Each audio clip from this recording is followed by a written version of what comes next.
En este nuevo episodio de nuestro programa Malagueños, hoy queríamos hablar de educación y creo que una persona que nos puede hablar muy bien de educación y de vanguardia en educación es Patricia Santos, que obtuvo en 2017 el galardón a Mejor Profesora de FP en España.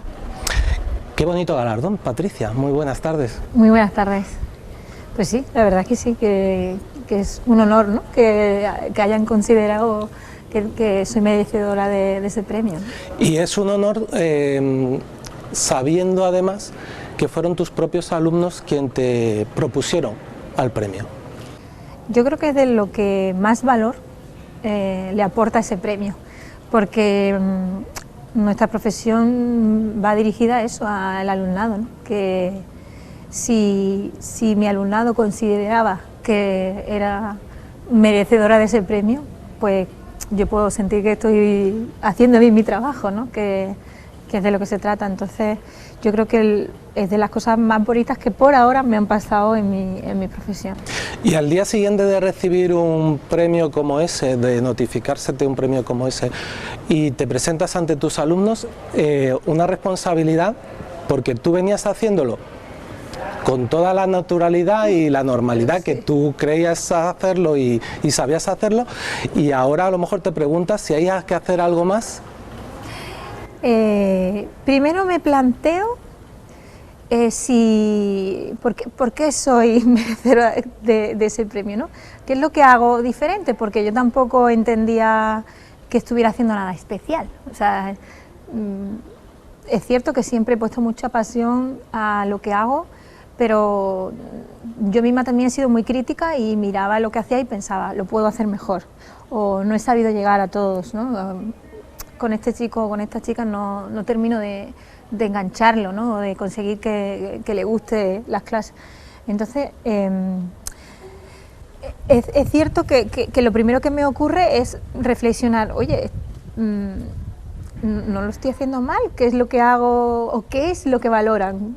Yo soy muy partidaria de hablarlo todo, lo dialogo todo con mi alumnado, yo les cuento todo. En ocasiones les explico cosas que quizás otros compañeros no hacen, ¿no? Yo les explico cosas internas de cómo funciona, pues mira, esta es la programación, los tengo que evaluar así. Yo he decidido hacer esto por esta teoría pedagógica, podría haberlo hecho así, le hago explicaciones que a lo mejor alguno puede plantearse bien. Esa es tu decisión, ¿no? Y sin embargo agradecen esas explicaciones. Sí, las agradecen. Y yo por eso digo que lo dialogo todo. Entonces cuando vuelvo al aula después del premio, lo dialogo también. Lo agradezco y, bueno, tengo que decir que me emociono bastante. Claro. Y de hecho cuando traje el premio lo llevé al aula y le dije que parte era de ellos, ¿no? Y bueno, parte no, casi todo era de ellos. Y bueno, pues ellos me comentan que me empiezan a decir argumentos por lo que ellos pensaban que yo merecía ese premio, ¿no? Y han seguido diciéndomelo siempre. Hace poco que he colgado un vídeo, han vuelto a escribir un par de alumnas diciéndome que creen que soy merecedora del premio. ¿Hace cuántos años empiezas tu labor docente? Yo empiezo, bueno, en el año 2013 empiezo a trabajar para la Junta de Andalucía como docente de formación profesional. Previamente había hecho prácticas como becaria en la universidad, en el Departamento de Derecho Mercantil, que es cuando yo siento la vocación, porque yo estudié Derecho. En principio tenía muy claro que quería ser juez. Anda. Sí, yo quería ser juez, y mi madre siempre cuenta que la tutora le decía que creía que yo valía para maestra. Y yo me enfadaba y decía que no, que yo valía para juez. Entonces entré en la carrera con mis orejitas de burro para adelante, que yo quería ser juez. Tenía muy buenas calificaciones, tenía matrículas de honor y entonces iba en buen camino, porque era el camino que tenía que seguir.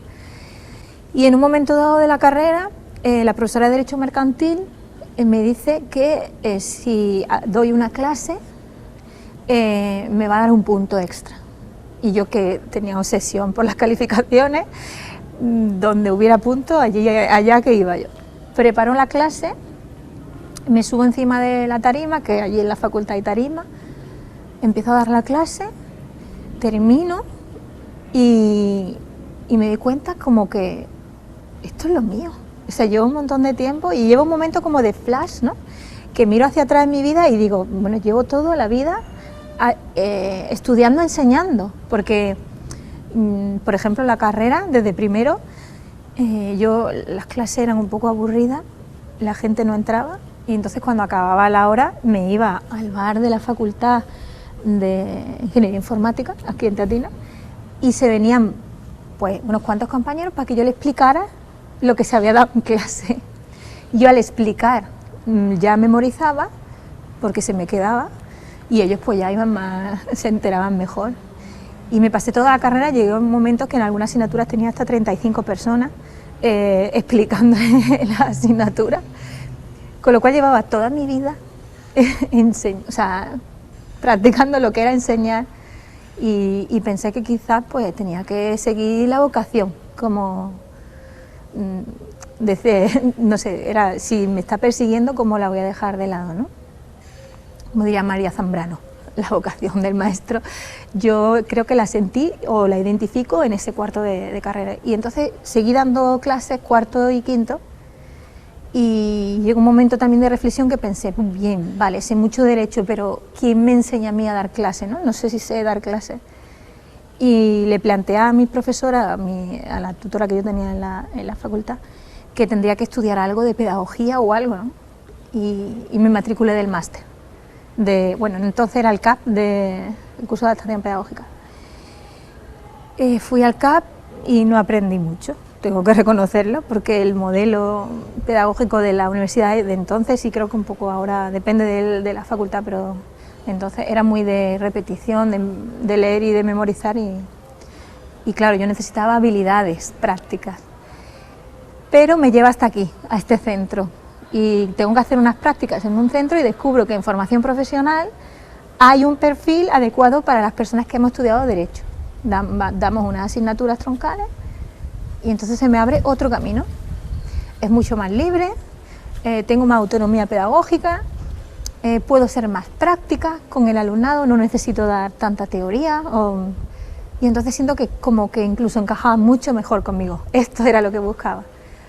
Y quizá por esto este sitio es algo peculiar para mí, o sea, es especial. Entonces paso aquí unos cuantos meses, me presento a las oposiciones y las apruebo, pero sin plaza de funcionaria. Ya la Junta me empieza a llamar en el 2003 y a partir de ahí, pues ya hasta ahora. Bueno, volví a hacer oposición hasta que saqué la plaza de funcionaria, aprobándolas cada vez que me presentaba, y ya. O sea, que son creo unos 16 años, ¿no? ¿Y ahora la tienes en la universidad? No, mi plaza original está en Álora. Ah, en Álora.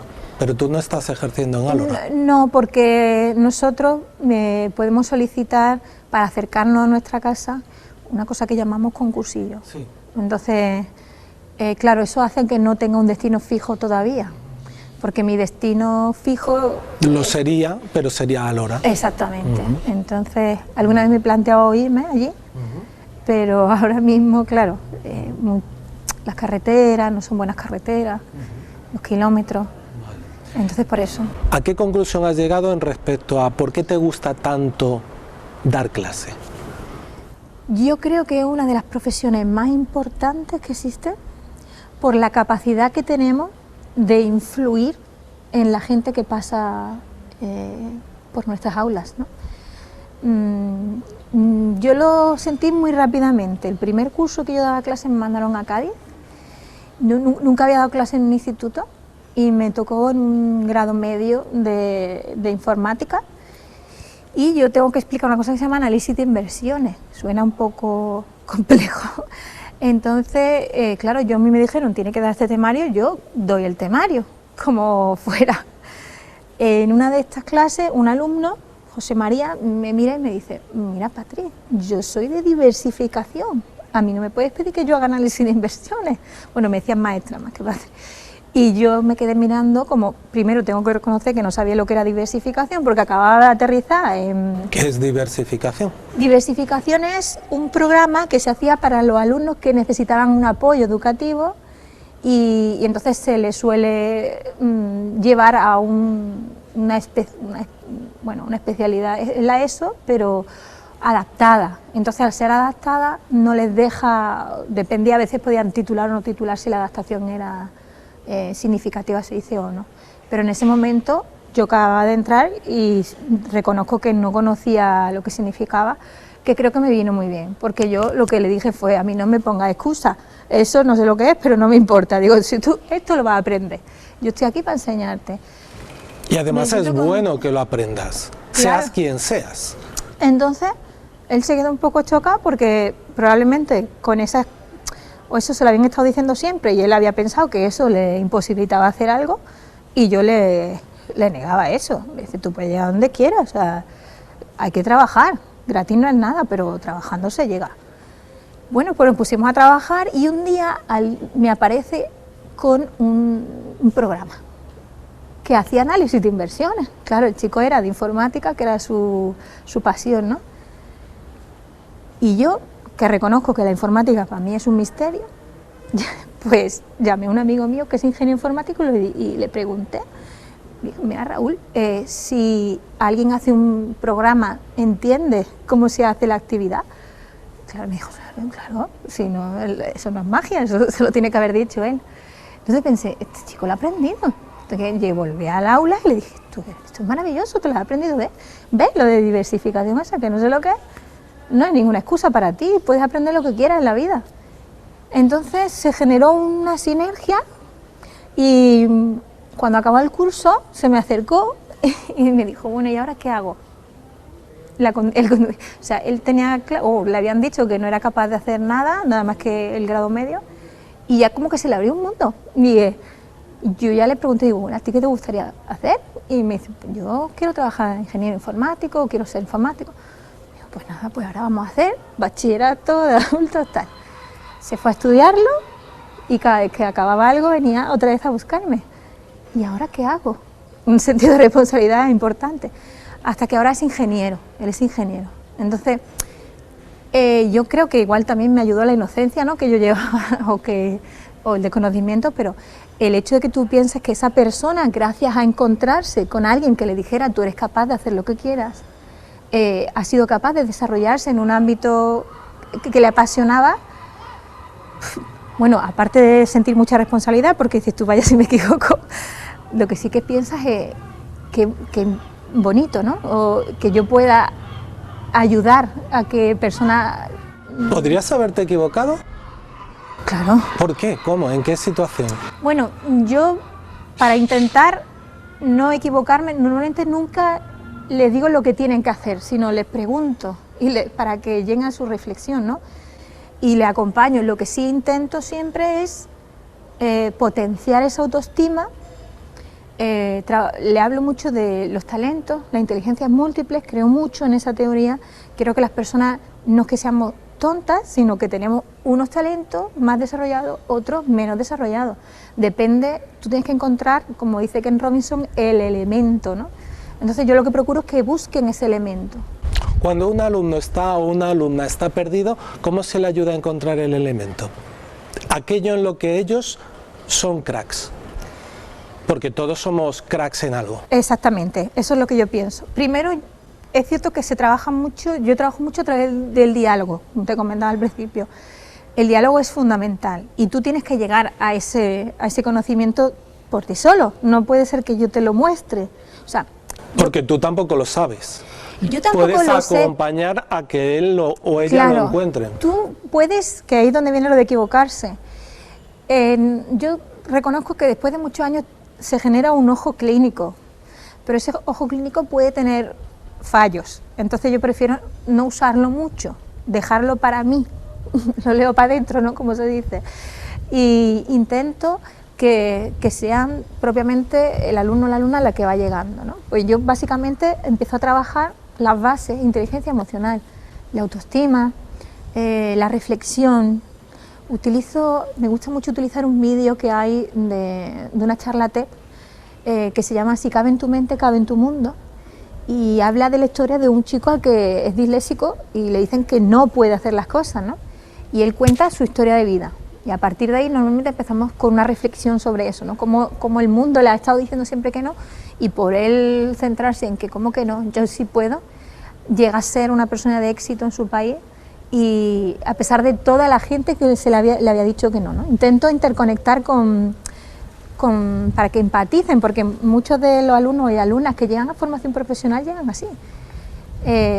No tiene el prestigio que debería la formación profesional en España, y creo que se deriva erróneamente al alumnado que se encuentra perdido o poco motivado, como si esta fuera la solución, ¿no? La apartamos, quizá porque hay una idea todavía un poco arcaica sobre que el éxito está en acabar una carrera o estudiar carrera, o como que el que estudia carrera es exitoso y el que no lo hace no lo es, cosa que socialmente está completamente demostrado que es falso.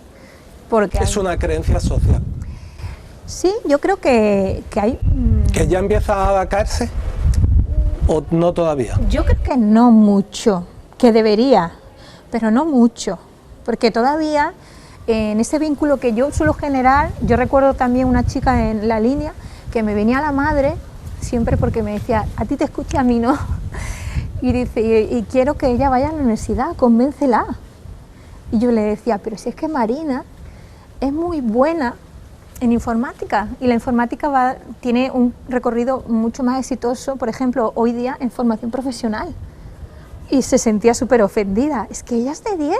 Y yo le decía, por eso es de 10. Ella tiene que ir a seguir desarrollando su profesión en un lugar práctico, o sea, en un lugar que le van a dar un conocimiento práctico, en el que va a estar trabajando desde el día 1 en aquello, lo que a ella le gusta, que le va a motivar mucho más. Y bueno, estupendo si estudia idioma y que siga luego promocionando, ¿no? Y la gente siente como que si te derivan a formación profesional te están como... marginando. Sí, sí. Y claro, ya no es ese el modelo. Y somos europeos, ¿no? Y en Europa lo tienen muy claro. Yo he impulsado muchos proyectos de Erasmus con formación profesional, y cuando busco socios en Europa, valora muchísimo a nuestro alumnado. En Alemania a mí me decían, pero mándanos para que se queden. Y yo decía, bueno, no sabemos si se van a querer quedar, ¿no? Los quiero todos, ¿cuántos tienes? O sea, convénceme, porque me da igual que nos hablen alemán. Dice, nosotros le enseñamos alemán. ¿Por qué? Porque la formación profesional cualifica mucho. Oye, ¿y la Universidad Española no tendría que aprender mucho de la formación profesional? Quiero decir, la universidad, y tú has estado, sí, estudiaste Derecho, ¿no tiene que aprender que cuando el universitario también salga tenga unas nociones prácticas, realmente prácticas de lo que es el mundo real? Yo creo que sí. De hecho, creo que en el diseño del plan de Bolonia que se incorpora en la universidad, ese era el sentido. Ahora, ¿qué ocurre? Que la norma la tienen que llevar a cabo personas, y las personas tienen que plantearse que el modelo hay que cambiarlo.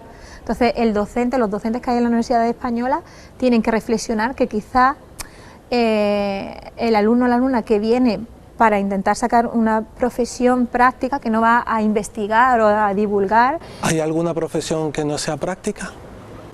Es decir... Bueno, el investigador, que a lo mejor o el que escribe el libro, que a veces está muy desconectado de lo que necesitamos, pero bueno, sí es cierto que la universidad, yo creo que debería plantearse dos perfiles diferenciados. Vengo de Estados Unidos, allí lo tienen muy claro en eso. El docente universitario que se dedica a la docencia, por lo tanto se prepara y se forma en pedagogía, en neurociencias, en cómo se traslada el conocimiento, cómo se genera el aprender a aprender, etcétera. Y luego el docente que investiga y que divulga, que desarrolla la ciencia, ¿no? Y claro, en España es la misma, las dos figuras están en la misma persona, y de hecho se valora, para que el docente pueda seguir avanzando, el docente universitario tiene que divulgar mucho y tiene que investigar mucho, y lo hace pues en decremento de la docencia normalmente.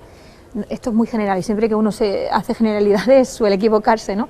Pero es cierto que yo creo que ese es uno de los grandes problemas. Entonces, si el docente o la docente que está a cargo de una clase universitaria no procura incorporar una pedagogía más activa o integradora que genere autonomía en el alumnado o que le acerque más la realidad en la calle, por mucho que lo diga el plan de estudio, no se va a llevar a cabo. Entonces yo creo que necesita un poco de concienciación, de reflexión y cambios, claro, sentarse hace cambios. Miras mucho al resto del mundo. ¿Algún proyecto has desarrollado con Alemania? Recientemente te han invitado a Estados Unidos a dar charlas. ¿Qué aprende uno cuando adquiere esa visión global? Yo aprendo siempre, da igual dónde, ¿no? Pero es cierto que sí ves la diversidad, y la diversidad siempre enriquece. Por ejemplo, venía de California y me decían, bueno, pero es que el sistema no es el mismo. Y claro, por supuesto que no es el mismo, pero ahí está la capacidad de extrapolar, de abstraer y luego de volver a contextualizar en tu realidad. Entonces yo creo que sí que aprendes muchísimo. Yo de todas, cada vez que hago alguna estancia, aparte de dar la charla que me invitan o la conferencia o lo que sea, pues lo que suelo hacer es pedirles que me enseñen aulas, y además a poder ser aulas difíciles, que yo creo que son aulas en las que están en barrios marginales o aulas para ver cómo trabajan o cómo llegan a conectar con el alumnado, cómo enganchan a ese alumnado con la educación para que no abandone, porque creo que es un reto y entonces intentar aprender de gente que lo va consiguiendo, magnífico, vas sumando en tu experiencia la experiencia de otros, ¿no? Así que de todo lo aprendo. ¿Ir a clase debería ser para el alumno una fiesta? Yo no creo que una fiesta, pero sí un lugar que te apetezca ir. Entonces cuando tú estás haciendo algo que te divierte, que te apetece, que te apasiona, normalmente no te das cuenta de la hora, no miras, ¿no? Aquí nos ha pasado alguna vez en este centro, ese año que me nominaron, tengo compañeros que tenían que venir al aula y llamarnos y decir, bueno, se pasa, oye, que hace 10 minutos que acabó la hora y no venís a clase, o si va a poner un parte de faltas. Y nosotros no darnos cuenta porque llevamos 2 horas o 3 horas dando clases, pero estábamos con el proyecto que se nos había planteado, estábamos cómodos y tanto ellos como yo no darnos cuenta. Yo creo que eso era el momento que yo cuando vi al compañero digo, uy, disculpa, pero me tiene que hacer una sonrisa porque es lo que perseguíamos en realidad, que tú estés en un lugar tan cómodo que no te des cuenta de la hora que es, que haya tocado la hora del recreo y no te quieras ir al recreo. Porque estás cómodo, porque no necesitas el descanso, ¿no? Porque sientes que estás descansando aquí también, ¿no? Entonces yo creo que el alumnado tiene que encontrar un sitio donde se le incentiva al aprendizaje y el aprendizaje es algo interesante, que te ata, que te apetece hacer, que yo creo que es algo que el ser humano tiene natural de pequeño. La curiosidad por aprender, ¿no? Tú hablas con niños pequeños, tengo una niña de 6 añitos y quiere saberlo todo, le interesa todo, quiere investigarlo todo, y de repente algo hacemos mal en la escuela que deja de gustarnos eso. ¿Qué podría ser? Yo creo que mucho conjunto de cosas, que es lo que yo estoy intentando reflexionar de mí misma también, intento adaptar, ¿no? En la escuela yo creo que desnaturalizamos el aprendizaje. Por ejemplo, aprendemos de manera natural a través del juego y ahora ya no se puede jugar, como si jugar no fuera algo serio. Es que también se puede jugar y aprender, es algo serio también, ¿no? O parece como que... Y a lo mejor es hasta como más se aprende. Es como más se aprende, sí, la neurociencia nos lo está avalando. Jugando se genera dopamina y cuando se genera dopamina se hacen conexiones neuronales y las conexiones neuronales provocan el aprendizaje, con lo cual el juego incentiva el aprendizaje, pero a cualquier edad, o sea, no hace falta que seamos pequeños, ¿no? O, por ejemplo, a desconectar, que desconectamos el aprendizaje de la vida. Nosotros, el ser humano, necesita aprender porque quiere solucionar lo que le ocurre en la vida, quiere conectarse con el entorno. Y de repente nosotros nos inventamos asignaturas. La vida no tiene asignatura, la vida no tiene matemática y lengua. Tiene que vas a comprar y tienes que pedir lo que quieres comprar y tienes que pagar y tienen que darte una vuelta. Tiene problemas que son diversos con una interdisciplinaridad, que es lo que se llama. Es decir, yo creo que nos hemos esforzado por desnaturalizar el aprendizaje y deberíamos de volver a replantearnos que quizás no es el camino. ¿En qué momento de la historia empezamos a hacerlo? ¿Calculas tú? Bueno, es decir, todo el siglo XX la educación ha estado desnaturalizada bajo esa premisa. Desde la Revolución Industrial tenemos un modelo que se llama modelo mecanicista, que claro, también tiene un sentido político, ¿eh? La educación es un gran poder en realidad, porque lo que estás es moldeando a los ciudadanos del futuro, ¿no? Entonces, en la Revolución Industrial lo que se persigue gente que va a ir a una cadena de montaje, que tiene que saber repetir exactamente igual aquello que hace, cuanto más igual lo repita, mejor está haciendo su trabajo, que no debe plantearse ninguna cuestión, que no plantee cuestiones, que no reflexione, que crea todo aquello que le planteas, porque si no va a incomodar a la cadena de montaje. Entonces no necesita nadie creativo, nadie que reflexione. ¿Qué generamos? Pues un modelo que se adecue o que prepare al ser humano a ese tipo de sociedad en la que se va a insertar. Y por eso cogemos y ponemos las mesas en fila de uno y premiamos a aquel que es capaz de repetir exactamente igual lo que tú le has dicho. Entonces, si eres capaz de repetir, te premio, te aplaudo, y si no eres capaz de imitar exactamente aquello que te he dicho, sobras, porque tienes que irte fuera de la cadena, ¿no? Entonces, te castigo con una nota baja, por ejemplo. Exactamente. O con no tener salario, que es parte de... Todo tiene una simbología en realidad. El aula tiene una simbología, en esas aulas hay una tarima, el profesor, la profesora sube arriba, la autoridad está impuesta porque existe un liderazgo autoritario, no se permite que se hable o se charle cuando la persona que está hablando lo haga, porque no hay un diálogo, no se pretende diálogo, y todo tiene un sentido, un reflejo en el modelo de escuela que se plantea, ¿no? Bueno, esto es una cosa que tienen claro muchísimos pedagogos. Paulo Freire, por ejemplo, cuando habla sobre la pedagogía del oprimido, ¿no? La educación es un poder que utiliza el Estado en general, ¿no?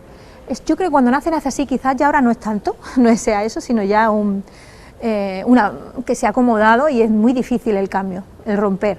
O sea, yo no creo que el sentido de hoy día sea crear, espero, porque si no me sentiría muy mal, acomodar a gente, ¿no? Crear ciudadanos del futuro en el que no se planteen si una verdad, o sea, si un hecho es verdad o no, que no... Eso ayuda a que pueda convencerles, por ejemplo, sin que se planteen si lo que estoy diciendo tiene fundamento o no lo tiene.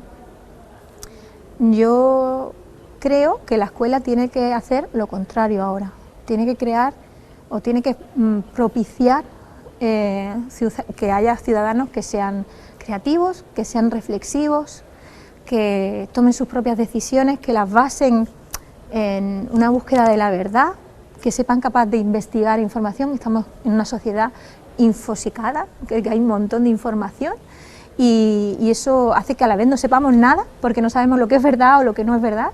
El móvil lo tenemos a la mano con un montón de noticias, y entonces generar esa habilidad, la habilidad de identificar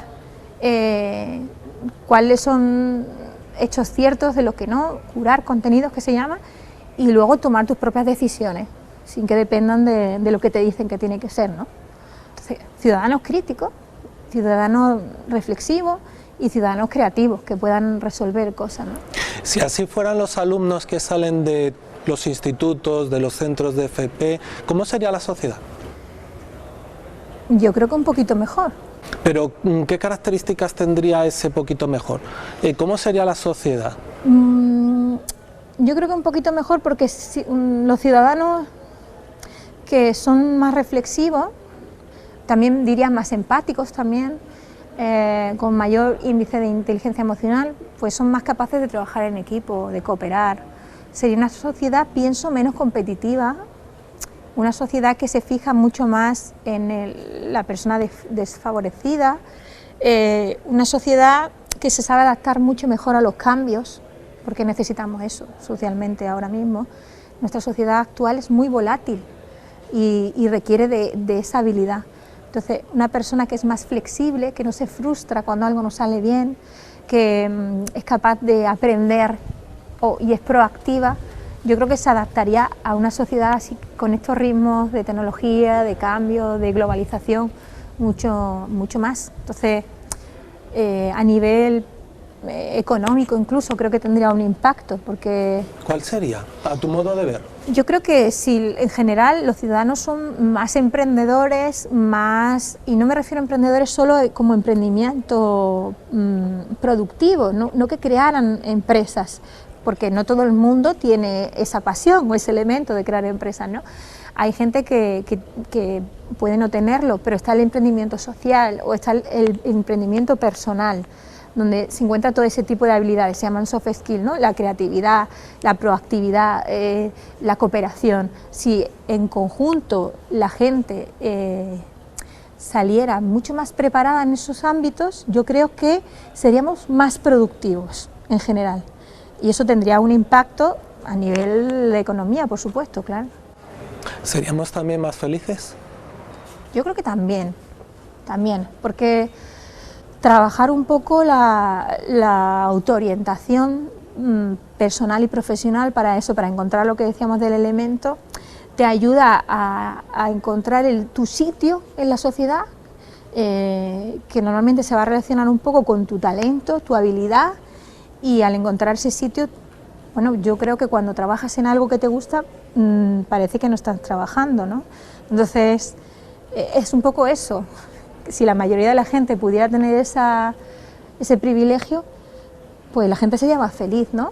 Trabajando en algo que te levantas por la mañana y no sientes que vas a trabajar, sientes que vas a desarrollarte profesional y personalmente, ¿no? Entonces, creo que sí, seríamos más felices. Y bueno, en general, con el desarrollo de la inteligencia emocional, siempre somos un poquito más felices. Entonces, un alumno tuyo, ¿por qué disfruta tanto aprendiendo contigo? Bueno, a ver, yo creo que el 100% no disfruta mucho, ¿no? Todos no. Es muy difícil llegar a todos. Yo doy formación a profesores, intento compartir lo que aprendo con mis compañeros, mis compañeras, y también me gusta decirlo que perfectos no somos, ni yo tengo la receta mágica, porque en educación no hay recetas mágicas. Sí que creo que de mi experiencia profesional ha mejorado muchísimo esa conexión con el alumnado, es decir, ha aumentado la ratio, la cantidad de alumnos y alumnas que se enganchan al aula con el cambio metodológico. Pero decir que entras en mi clase y aparecen pajaritos y es el mundo ideal sería engañar, porque como todos y todas hay días que son más difíciles, hay momentos en los que el alumno se cae, porque es muy complicado mantener la motivación alta todas las horas, ¿no? Ya digo, es verdad que la gran mayoría sí se conecta, pero siempre hay alguien que me hace reflexionar, que yo también creo que es bueno, porque me hace pensar qué es lo que todavía tengo que seguir aprendiendo o qué es aquello que no termino de hacer bien, ¿no?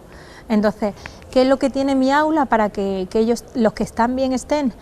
Pues yo intento generar un clima de confianza, amistoso, de mutuo respeto, de escuchar también mucho, de dar a cada uno el espacio que necesita. Intento ayudarles o guiarles en la búsqueda de su pasión. Intento que les interese lo que les explico. Intento hacerles pensar. Una misma cosa puede ser un rollo tremendo, Sí, insoportable, y puede ser apasionante, y eso depende de cómo se lo cuentes. Exactamente, y a veces ni siquiera se lo cuento. Yo en muchas ocasiones no cuento, dejo que lo encuentren, que lo investiguen. Hay una anécdota de aula que siempre cuento también a mis compañeros, a mis compañeras, y es en una de las clases estábamos viendo el plan de marketing. Mi programación de empresa pues es un poco de autodescubrimiento, nos surge un problema, tenemos que ir resolviéndolo, un problema, otro problema, y un problema nos lleva al otro, y el otro a otra necesidad. Pero el alumnado empieza a sentir conexión conmigo y cuando llega al aula pues me cuenta otros problemas que tiene con otros compañeros míos o con otras cosas de fuera del aula. Y empieza un debate y en ese momento intento parar el debate para poder seguir la clase, ¿no? Paro el debate y le digo al alumno: Pedro, es que deberías de ser más asertivo. Y se me queda mirando y me dice: ¿y eso qué es? Y en un momento le digo: ahora no lo voy a explicar, vamos a dejarlo y vamos a seguir con la clase y ya volveremos. Y todo el mundo empezó: pero ¿cómo no nos va a explicar qué significa eso? Necesitamos saberlo. Y yo: dejarlo, que ya lo hablaremos más adelante, viene más adelante, no os preocupéis. Y entonces en un momento dado me giro y me di cuenta que están con el móvil así agachados. Me acerco y digo: ya están con Facebook o con otra cosa. Y estaba todo el mundo buscando qué era asertividad. Se les quedó. Es la cosa que creo que no se van a olvidar en la vida. Y todo porque yo no se lo había contado. O sea, yo creo que a veces tenemos una necesidad absurda de mostrar todo aquello que sabemos y no dejamos el protagonismo al que de verdad lo tiene, que es el alumno o la alumna que tiene que descubrir las cosas, ¿no? Entonces, yo creo que un poco ese es lo que hace que se integren, ¿no? que se enganchen, que pasan a ser los protagonistas. Yo no vengo a explicar todo lo que me sé. Yo recuerdo las primeras clases que, claro, yo venía de Derecho y de Matrícula de Honor. Si yo era capaz de relatar todos los artículos del Código Penal, del Código Civil, de lo que me pusiera, me lo había aprendido de memoria. Pero ahí, ¿qué estaba haciendo yo? Demostrando todo lo que me sabía, pero estaba enseñando algo, porque solo podían leer. Yo no estaba enseñando nada, ¿no? Tampoco me di cuenta en su momento, porque yo creo que a nosotros tampoco nos enseña nadie a ser docentes. ¿Quién te enseña a ser docente, no? Yo digo que yo fui a estudiar el CAP pensando que allí se me iba a enseñar, pero lo que se me proporcionó fue muchos autores que hablaban sobre pedagogía, pero nadie me enseñó realmente cómo se llevaba a cabo, ¿no? Entonces, ¿qué hacemos? Pues imitación. Y yo venía de un aula donde había un señor que era un notario y que se sentaba a las 8 de la mañana y empezaba a relatar el Código Civil. Pues yo entro a un aula y empiezo a relatar. Veo caras extrañas y empiezo a meter anécdotas y explicaciones para que me sigan. Pero a pesar de todo, no dejaba de ser yo la protagonista, ¿no? Soy la protagonista, llego aquí, mirar todo lo que yo me sé, soy capaz de relataros sentencias y cosas, ¿no? Y cualquier cosa que me preguntéis, puedo. Dar un paso atrás no significa que sepan menos, y creo que es algo que tenemos que reflexionar todos los docentes.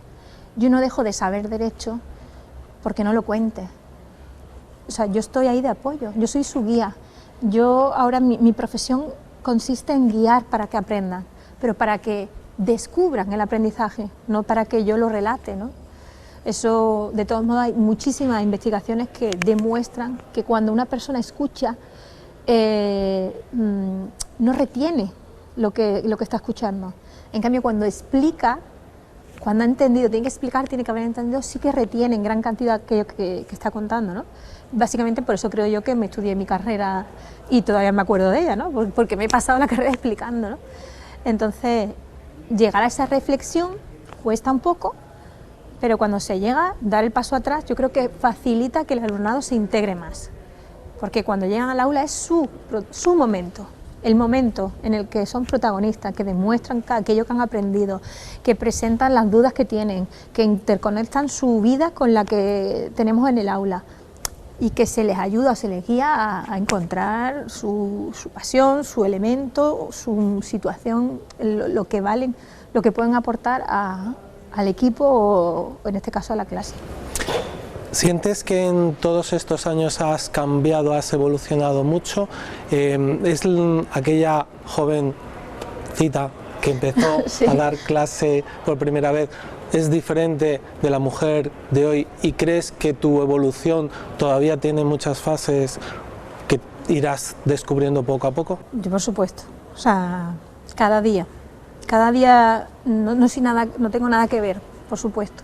Menos mal, ¿no? ¿No tienes nada que ver? Incluso hasta ese punto podrías decir. Sí, yo creo que sí, no tengo nada que ver. Si me encontrara con la persona que empezó a dar clases, tiene un núcleo que es la pasión, que es el querer aprender, es estar abierta a cualquier cosa que había alrededor mía, pero las personas nos vamos construyendo a través de las reflexiones que hacemos de nuestras propias experiencias. Entonces yo creo que el haber tenido experiencia, haber reflexionado sobre aquello que me he equivocado, lo que ha venido bien, lo que ha estado bien, lo que no ha estado tan bien, aquello que ha estado fatal, y luego intentar volver a hacerlo de otra manera, va haciendo que te vayas construyendo, y a nivel profesional, tanto profesional como personal, ¿no? Errores, que es plantearte qué es lo que yo quiero para el aula, ¿no? Yo creo que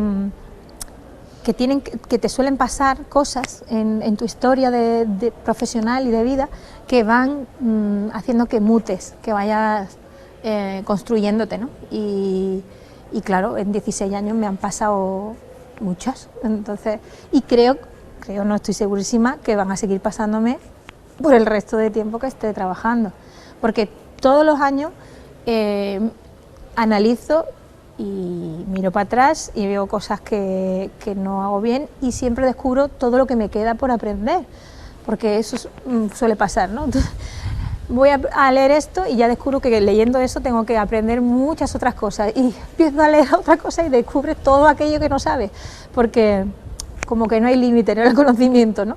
Entonces te vas construyendo, vas poniendo cimientos.